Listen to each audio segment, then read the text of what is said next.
1992 கேரளாவையே உலுக்குன ஒரு மிகப்பெரிய கோர சம்பவம் தான் அபயா படுகொலை.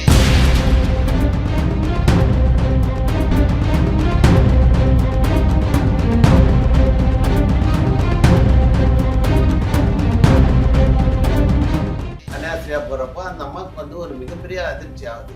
என்னென்னா விடிய காலையில் இவங்கெல்லாம் வந்து ஒரு 4:30 to 5 o'clock எழுந்துக்கிறப்போ 2 பேர் வந்து படுக்கறையில் ஆடியே இல்லாமல் 2 பேர் உல்லாசமாக இருக்கிறத நேரடியாக இந்த அபயா பார்க்குறாங்க. உங்களோட பழைய தங்க நகைகளை விற்க, அடகு வச்ச தங்க நகைகளை மீட்டு நியாயமான விலைக்கு விற்க இப்பவே ஜிஎன்ஆர் கோல்டு ட்ரேடர்ஸ்க்கு கால் பண்ணுங்க. கன்னியாஸ்திரிகளுடைய ஒரு திருச்சபையில் இருக்கக்கூடிய ஒரு டீம் வந்து இது கொலை தான் அப்படின்னு தொடர்ந்து போராடிட்டு இருக்காங்க. காவல்துறை அதிகாரிங்க என்ன பண்ணுறாங்க, கிடையாது அந்த கவர்மெண்ட்டோட ஒருத்து இது வெளி உலகத்தை தெரிஞ்சால் நிறைய பேர் கன்னியாஸ்திரியாக ஆக மாட்டாங்க. சிபிஐக்கு மாற்றுறாங்க இந்த கேஸை. அப்போ சென்ட்ரல் கவர்மெண்ட்லேருந்து சிபிஐக்கு மாற்ற சொன்னவொடனே சிபிஐயும் உள்ளே வருது. உள்ளே வந்தவொடனே அவங்கள வெரிஃபிகேஷனில் போயிட்டு இந்த இடத்துல சிபிஐயும் தோற்று போகுது. என்னன்னா இது வந்து ஒரு கொலை தான் அப்படின்ட்டு ஊர்ஜினம் பண்ண முடியாத எவிடன்ஸ் எல்லாமே இந்த பாஸ்டரும் இந்த கன்னியாஸ்திரியும் இன்னொரு நபரும் இதில் உள்ளே இருக்காங்க. ஆனால் கோர்ட்டு வந்து என்ன பண்ணுறது, அவரை விடுதலை பண்ண. நம்ம தமிழகத்திலேயே பார்த்தீங்கன்னா பல மாவட்டங்களில் பாஸ்டருங்களால் ஃபாதருங்களால் பல இந்த என்ஜிஓ ட்ரஸ்ட்டு நடத்தி இந்த மாதிரி இருக்காங்க. அங்கே இருக்க இளம் பெண்கள்லாம் வந்து ரேப் ஆகிறாங்க. அப்போ இதெல்லாம் பற்றி போலீஸ் ஏன் இன்வெஸ்டிகேஷன் பண்ண மாட்டாங்க? 28 வருஷத்துக்கு ஒரு கொலையை, ஒரு நீதியை இவ்வளோ போராடி தான் கிடைக்கணுமா? அப்படியே அந்த காவல்துறை வந்து அந்த டைமில் நடவடிக்கை எடுக்கணும். தமிழக கவர்மெண்ட் என்ன சொல்ல போகிறாங்க, பாஸ்டருங்க எல்லாம் நல்லவங்க, நானும் கிறிஸ்துவன் தான்ட்டு உதயநிதி சொன்னார்ல. இப்போ அவர் என்ன சொல்ல போகிறாரு, தமிழகத்தில் பல பாஸ்டருங்க இன்னைக்கு அரெஸ்ட் ஆகிருக்காங்க.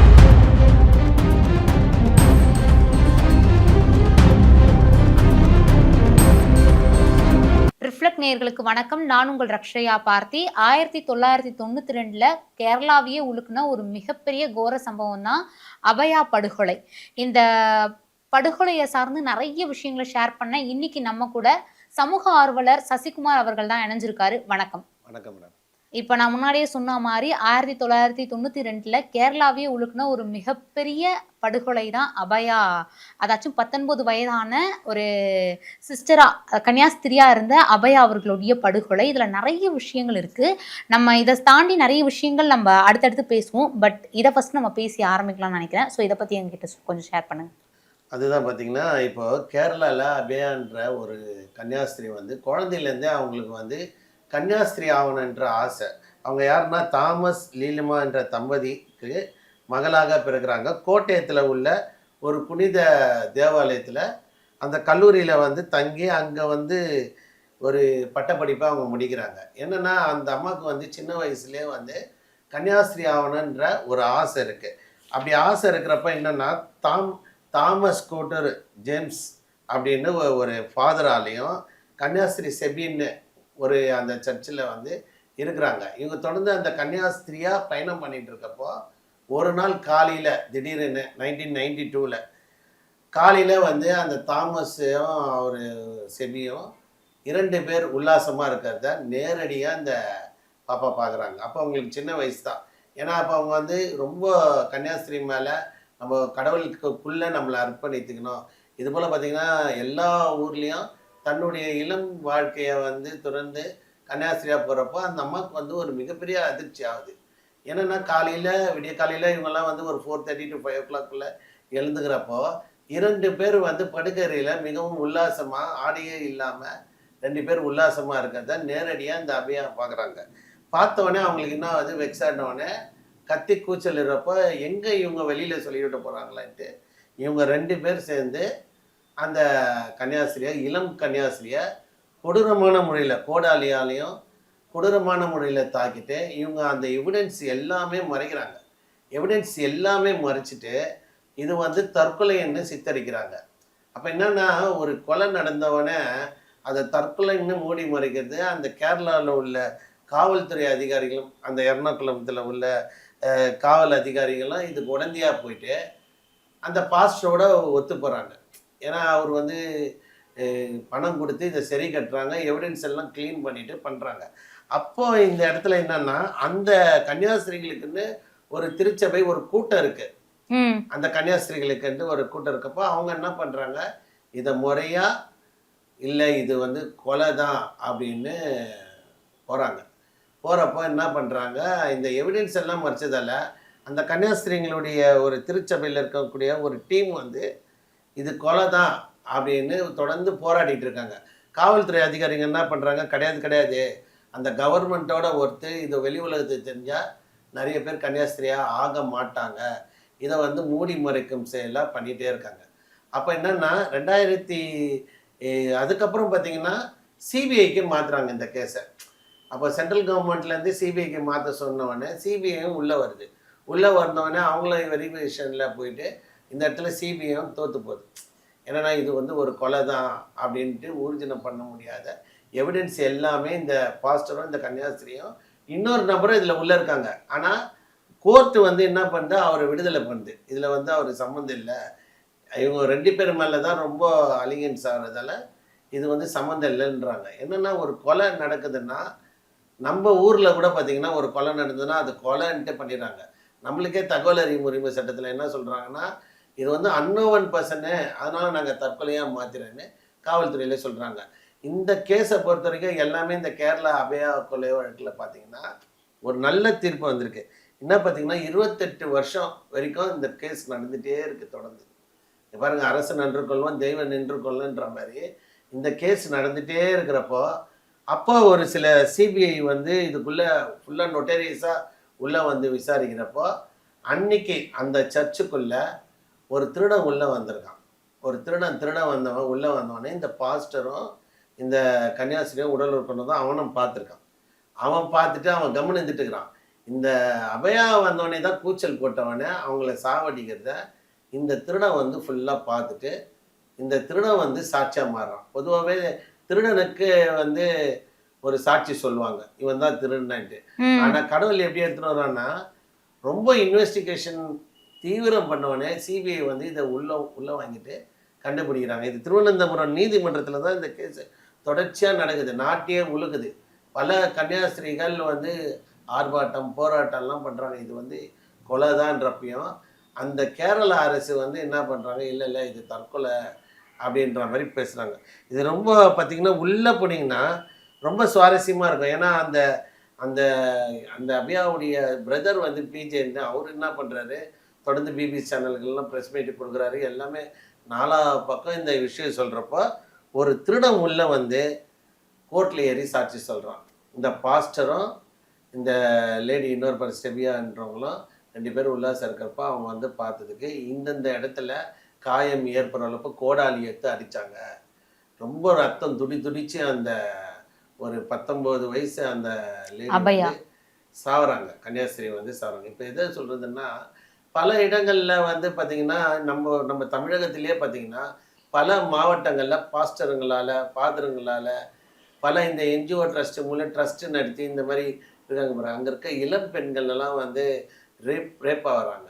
அப்போ இதெல்லாம் பற்றி போலீஸ் ஏன் இன்வெஸ்டிகேஷன் பண்ண மாட்டாங்க? இப்போ அதெல்லாம் வெளியே கொண்டுன்னு வரப்போ இப்போ இந்த கேரளா மாடலில் ஏன் தமிழகத்தில் பல இடங்களில் நடந்திருக்கு, காவல்துறை இதை வந்து மெத்தனம் போக்காக இருக்காங்கன்றது தான் நம்மளுடைய ஒரு விஷயமா இருக்குது. ரெண்டாவது, இந்த அபயா தீர்ப்பில் வந்து ஃபுல்லாக பார்த்திங்கன்னா நீங்கள் அவங்க 2 பேருக்குமே தண்டனை கிடைக்குது. ரொம்ப நாள் கட்சி ஒரு 5,50,000 ரூபாய் அபராதம் அந்த 2 பேருக்கும் ஒரு பேருக்கும் படுகுது. திருவனந்தபுரம் சிறப்பு நீதிமன்றம்ல வந்து 2 பேருக்கும் லைஃப் கொடுக்குறாங்க. இந்த இடத்துல வந்து நம்ம பார்க்க வேண்டியது என்னென்னா, 28 வருஷத்துக்கு ஒரு கொலையை ஒரு நீதியை இவ்வளோ போராடி தான் கிடைக்கணுமா? அப்போ ஏன் அந்த காவல்துறை வந்து அந்த டைமில் நடவடிக்கை எடுக்கல? அதுக்கப்புறம் சிபிஐலே எடுக்கிறாங்க, சிபிஐலே எடுக்கல.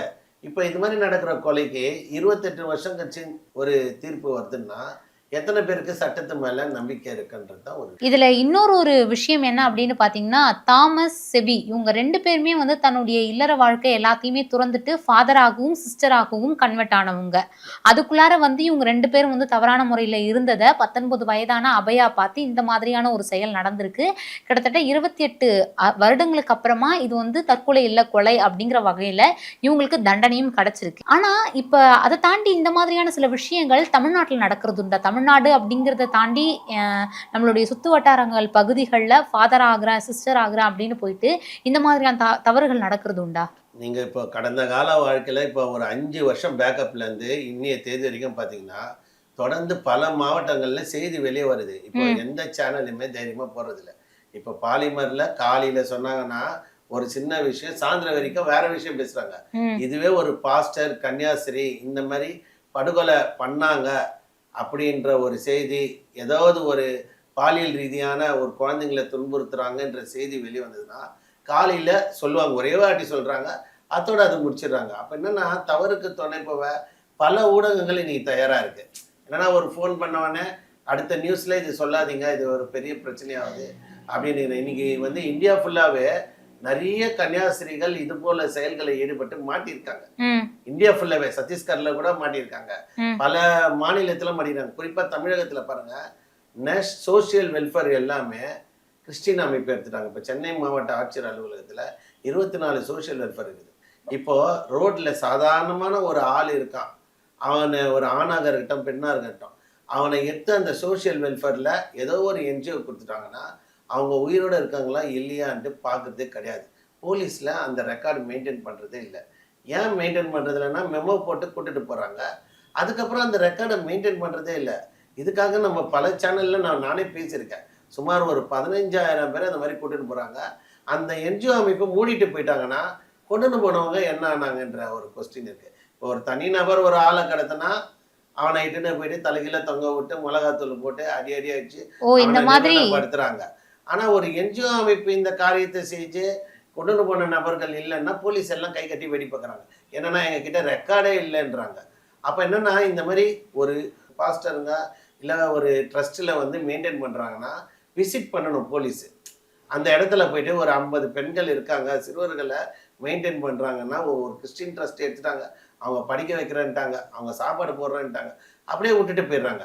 அப்ப அதுக்குள்ளகிற தவறு எப்படா வருதுன்னா இந்த பொண்ணுங்கள் லீவுக்கு என்ன போறாங்க பார்த்தீங்களா, வீட்டுக்கு கஷ்டத்துக்கு என்ன வராங்க. குறிப்பா இதுல அதிகம் வந்து பட்டியல் சமுதாய மக்கள் தான் அதிகம் பாதிக்கும். ஏன்னா படிக்க வைக்கணும், கன்வர்ஷன் அதிகம் பார்த்தீங்கன்னா அவங்கள தான் பண்ண முடியும்.